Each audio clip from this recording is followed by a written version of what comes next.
Thank you. And thank you all for being here. Thank you for your patience. You'll see in your order of worship there are a couple of inserts, our usual announcements, etc., but also some lyric sheets. And I want to direct them to you because not only will you need them later in the service, but also we have some beautiful music today that has some really spectacular lyrics that you'll want to check out. For instance, this first one we just heard from the choir. It's a poem by Alfred Lord Tennyson. It sets the mood for today, and in that spirit, I wanted to share a poem with you that I wrote. It's an odd poem in some ways.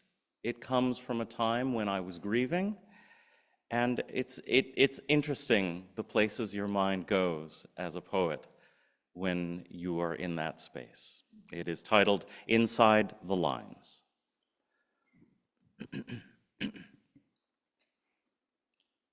It is a test, not as functional as potty training, nor as complex as matching shapes and colors, but a test just the same.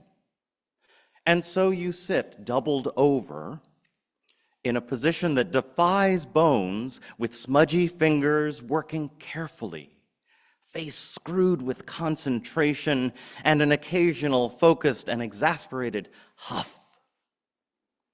The blue cannot bleed to the red cannot touch the yellow, because you're guided by solid black lines, working in earnest to make the crayon behave in your hand, learning that if you press hard, the color is dark.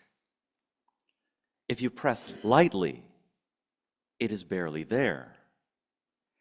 Finding wild abandon at having filled the edges so you can broad stroke scribble through the middle. Just the same, it is a test. Rewarded even when what should be white in the eyes is green and the tongue is yellow. or the nails are striped. The main goal is always staying inside the lines. And then, in one stroke, you are 50, 60, 70, 80 years old, and all the books are filled with tidy, neat, inside the line precise shade. What do you do when the borders disappear? The sudden death, your own body breaking, the change in course, a blank page. What do you do when you must create the image from scratch? When your tiny hand only knows how to behave and never learned how to give birth to imagination or improvise or riff? So you dread the first ungirded mark. The first ungirded mark of your later life that isn't a test. You self-medicate and obsess a little, I guess. Somehow, you just have to learn to love the mess. Let us worship together.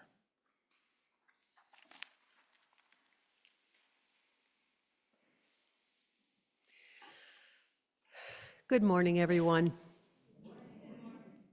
On behalf of the entire congregation, I welcome you to the Unitarian Universalist Church of the Shenandoah Valley on this beautiful day. I'm Liz England, your worship associate for today's service. It's a pleasure to be here.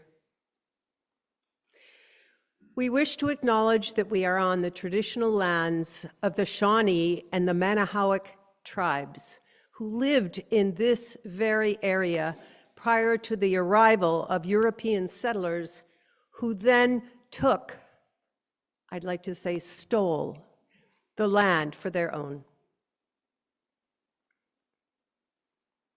We gather with our doubts as well as our convictions, with our fears, our hopes, our failures, and our aspirations, with our sorrows and our joys.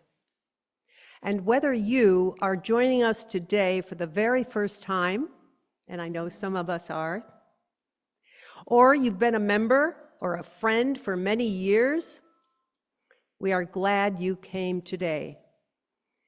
Whatever faiths you've known, if any at all, whatever your background, whoever you are, whomever you love, however you came here today, you are welcome. Today's service, Feeling Our Losses, Dia de Muertos, is a participatory service where we will embrace the losses we felt as a community and as individuals too. We're also celebrating the gifts of those lives that we've known, and we'll hold this space with influences from several cultures that can teach us all a little bit more about what it means to keep those we've lost alive in our hearts. Now, as Professor Emerita Anne Lessman comes forward to light the chalice, let us all say together here and in our homes on Zoom the words for lighting the chalice. In the light of truth and the warmth of love, we gather to seek, to sustain, to share. And I invite you now to join us with our covenant. Love is the spirit of this church. Rest for truth is the sacrament. To dwell together in peace, to seek the truth in freedom, and to help our neighbor. To these ends we covenant one with another. And now now as Barb Peters comes forward for a story for all ages.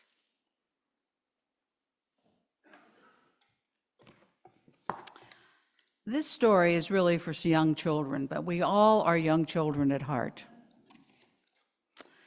The light within me. We all have light inside, called love. I have a light within me. When I'm happy, excited, confident, and positive, it shines so brightly. When I am sad, disappointed, overwhelmed, and negative, it dims so low that I can't see my own bright light.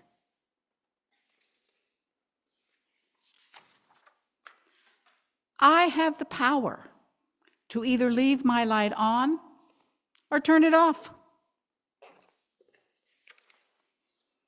This light within me can light up my home, my community, my state, my country, my world. But what is light? Why do I have a light within me? Why was I given such a light? Every single one of us has a light within. What will we do with it? Will we share it? Will we hide it? Will we make this world brighter or will we darken it? Will we use our powers for the good or for the bad? This is our choice. This is our power. I choose to light up the world. I choose to brighten even the darkest night. I choose to bring joy and laughter and positivity to those who I meet. I choose light. You can too. You too have the ability to turn a dark room into a bright room. You too can make someone smile and make their day even brighter. And now, if you would please rise in body or in spirit and join us in singing hymn number 118. I'll try and coach you through this as well. It's This Little Light of Mine.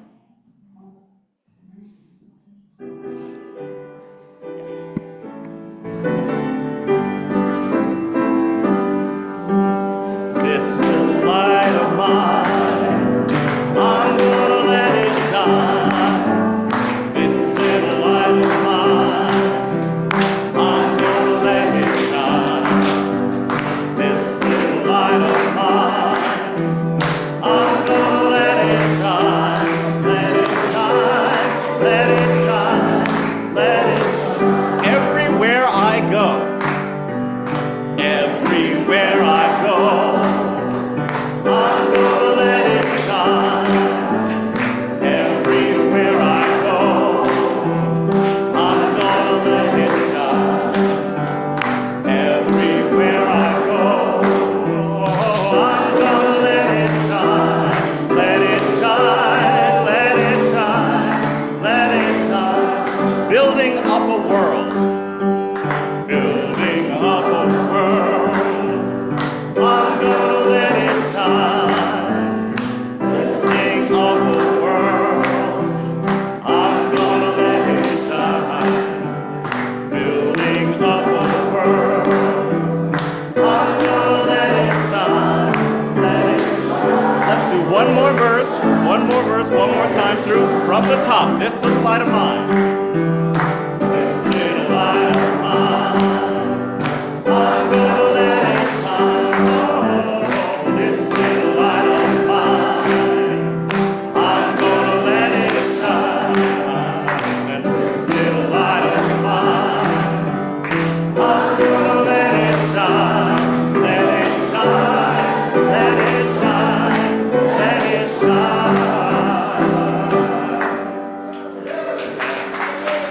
You may be seated. Little energy in the room, late start, good music to begin with.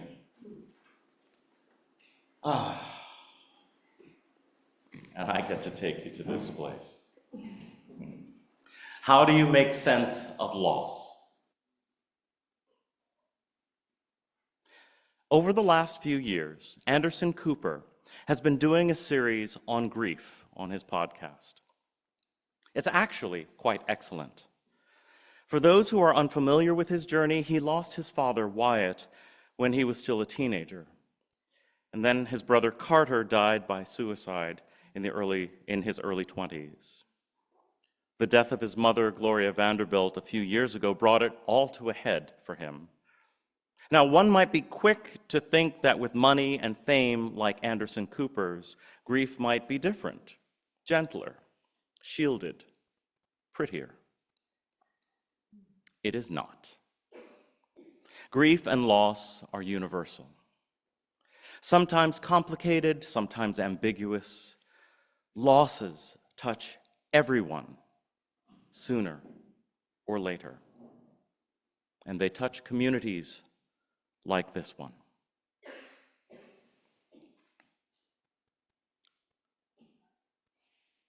Norma Riley, Rex Marshall, Elaine Gilbert, Ethel Doherty, Sandy Lohr, Dusty Bentley.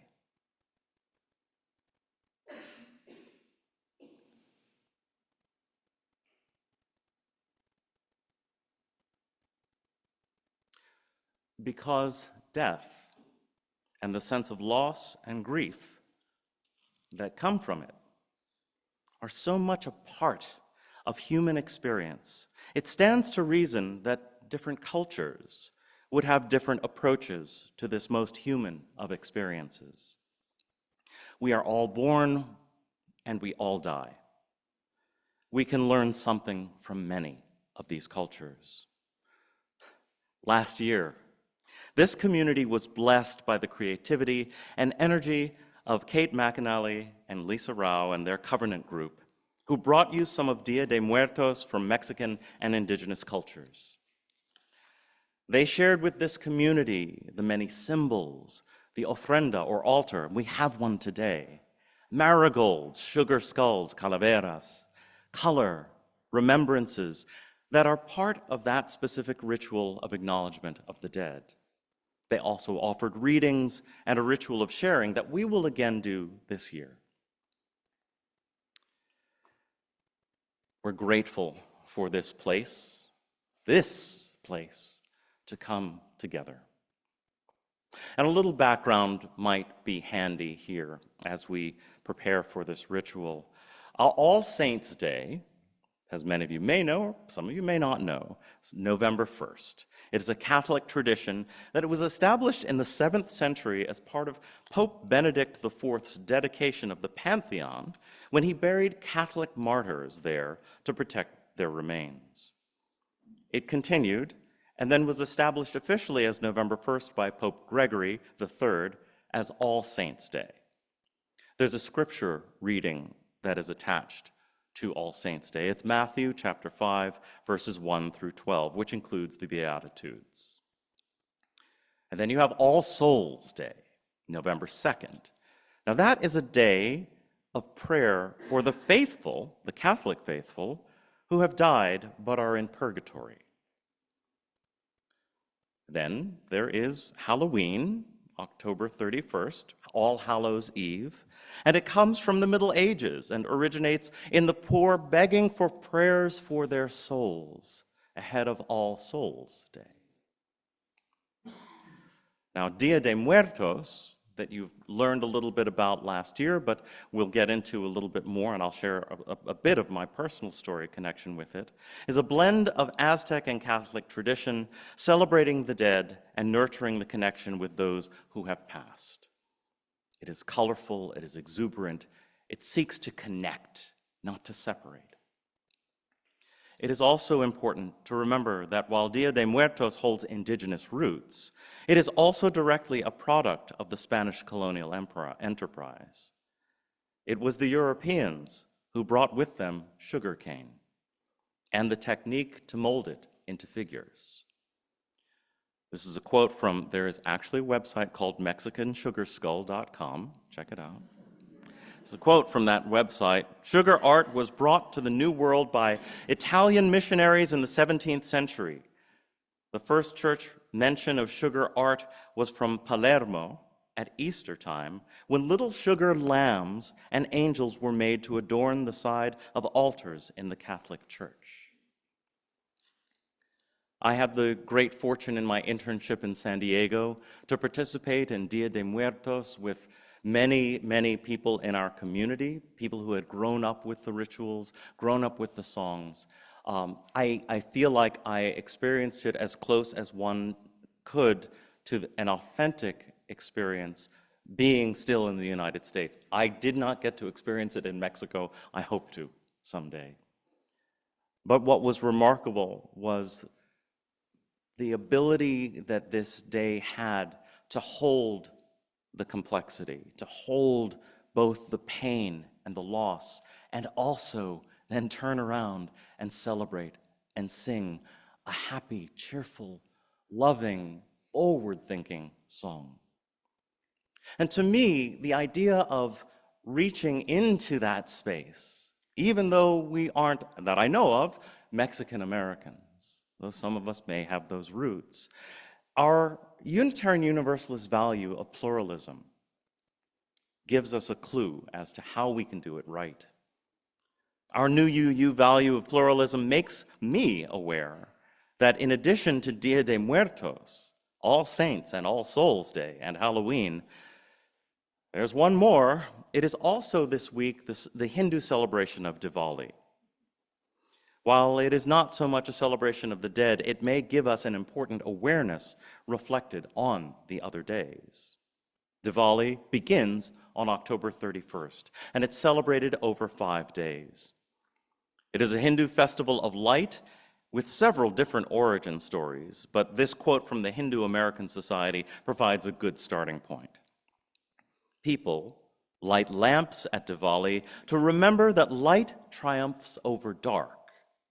Knowledge prevails over ignorance, and good triumphs over evil. Next week, I will say much more about Diwali, especially ahead of the election, but it feels fitting to embrace the idea of how our light can invite us to celebrate in our grief, this little light of mine. And so why do we do this? Why do we do this? Why do we look other places, look inside, look at what we know? Why do we do this? This is because it's a reflection of our self-mortality, the thing that we all carry with us everywhere we go, every day. We do this as an awareness of the shift in the energy when our world changes with loss. We feel the absence. We don't just know the absence, it's not just up here, it's in our hearts, it's spatial. We also do this because of the loss of bodily affection. Touch, massage therapist, is the first sense that we actually have, the first active one that we respond to. And so it is so precious to us when someone we love and who we've touched, who we've held their hand, held their body close, when we no longer have that.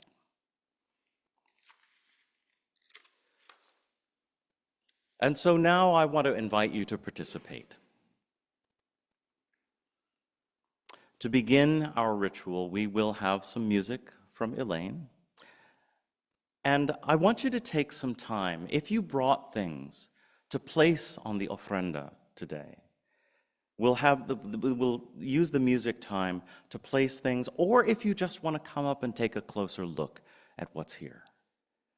Taking time through that music to look, to be present with who and what we are in this space at this time. We'll then let you return to your tables to talk. One table, on each table is a series of prompts. You'll see these sheets of paper with questions on there. And if you would like to share, choose one prompt or a prompt of your own and share briefly with the group you're seated with. That's if you feel comfortable, only if you feel comfortable, no pressure.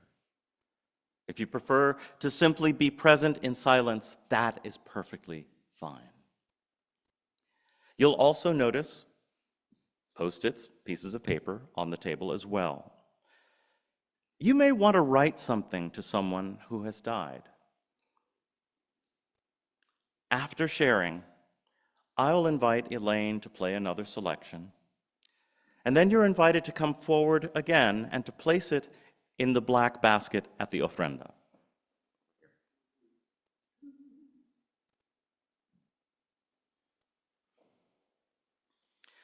I will keep these notes until we have our bonfire in December.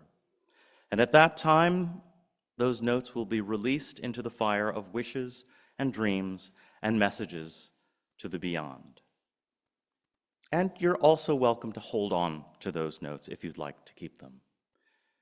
We'll round out our experience together with a prayer. I'll offer a brief prayer, and then an offering of music from the choir. And so I want to invite you forward to the ofrenda, and Elaine, if you would please.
And I know people are still going to come on up and share and have a look. But I want to invite you now to take maybe the next 10, maybe 5 to 10 minutes, maybe 15 15. We'll see how long we talk. Just to talk amongst yourselves, if you're so compelled, to share based on some of these prompts that we have about your losses, about your grief. We'll have a little bit of time. I'll ring the bell again, and we'll start into some music when you're invited to come up and place your thoughts, your notes. And if you want to this time to write notes, you can do that too.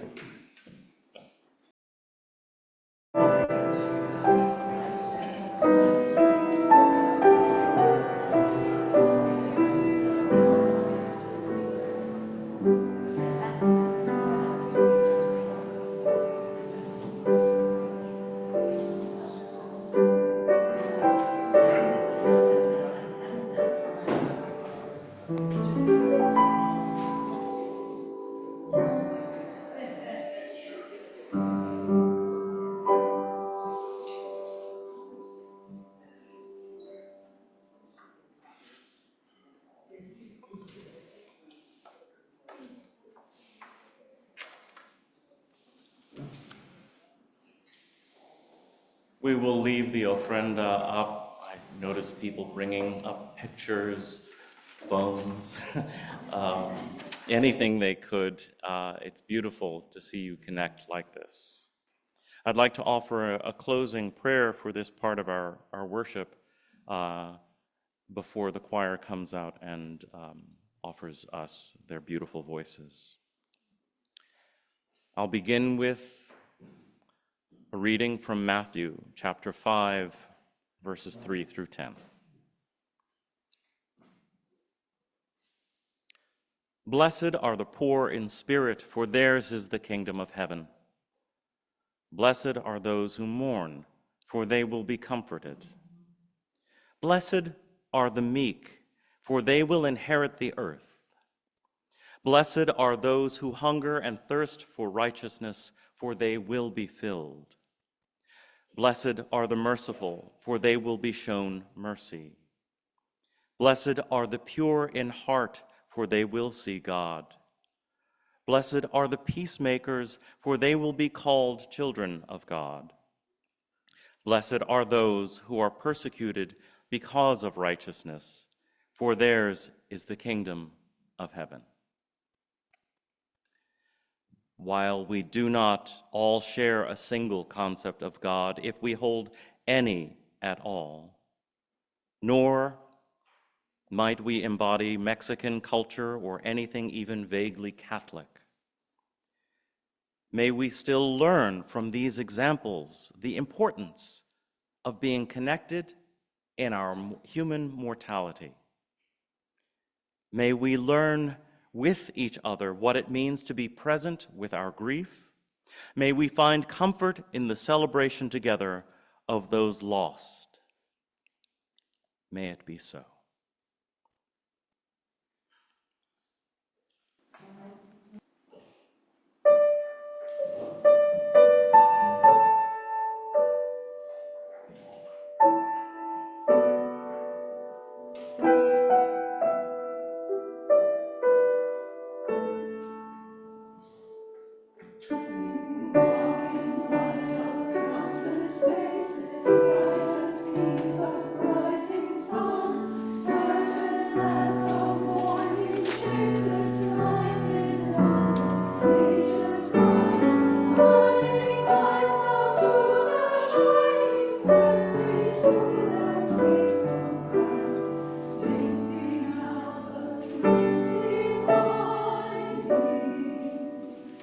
Love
Beautiful music. Thank you so much, Chalice Singers and Henry.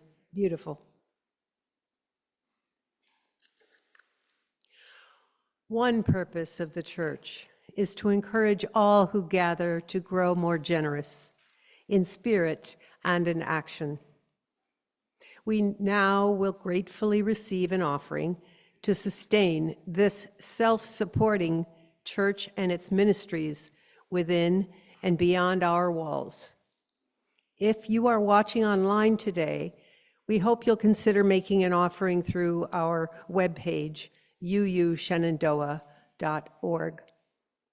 And if you're a visitor today, please feel free to let the basket pass you. Your presence is your gift.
Now, you may come forward to place a stone in our community bowl for those joys and concerns that are unspoken as we remain seated to sing hymn number 123, Spirit of Life, together, first in English and then in Spanish. The lyrics are printed in case you might need them on the insert in the order of service.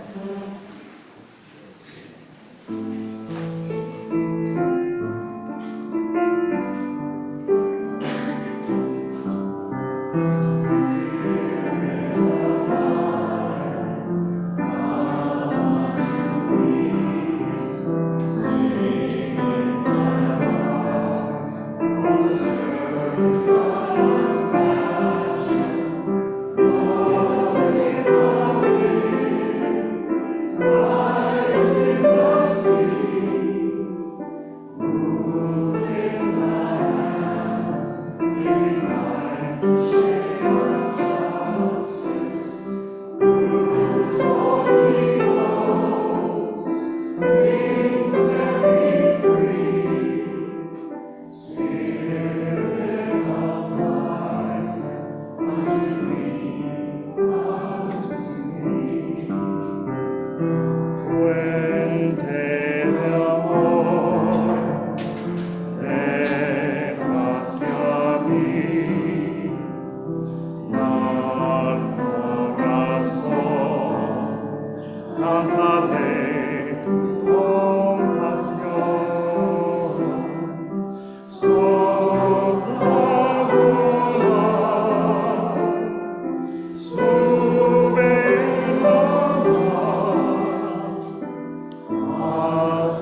about this. So we're going to sing our closing song, he said. Where did it go? I have no idea where I put what I wanted to say to you. It was interesting. I talk to my colleagues a lot when I put together worship, and I'm reminded of certain things that I sometimes forget. And one of the reasons we have the song De Colores in here is because it's a traditional song. It's a children's song, but it's one that is often sung at Dia de Muertos. And I found this wonderful little quote from the history of the Day of the Dead that talks about color that I wanted to share with you as we set this up. The reason a holiday revolving around death is so full of color instead of being gloomy and gray is because we celebrate the lives led by those who are now gone. It's not simply a day about mourning our loved ones and telling stories of them around their tombstones in the cemetery and at our altars. It's a day about remembering their lives and the impact they had upon us, as well as keeping in mind that just because they're no longer with us doesn't mean that they're entirely gone, because we keep them alive in our hearts and our memories. And so I would like to go ahead and invite you to rise in body or in spirit. And within your order of worship, you'll see the little lyric sheet. It has De Colores on it. And the choir is going to join us, is going to stand up and be part of this. And I'm going to invite and maybe defer to Henry a little bit in terms of how he engages the choir.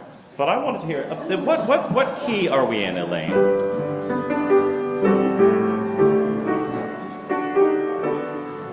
Like the first line of De Colores? De Colores. So the one thing I wanted to make sure that you all could do is actually just say at least those words. All right? Can I hear it just De Colores? De Colores. Okay, and because I didn't realize you all knew this song already. Can you maybe sing it? De Colores. De Colores. Fabulous. Henry, choir, Elaine, y'all take it away. We're going to just do this. Tempo. Is it all going to be all in Spanish or what? How are we doing? It's all in Spanish. Okay.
This poem is a poem that I wrote for my book, Love Beyond God.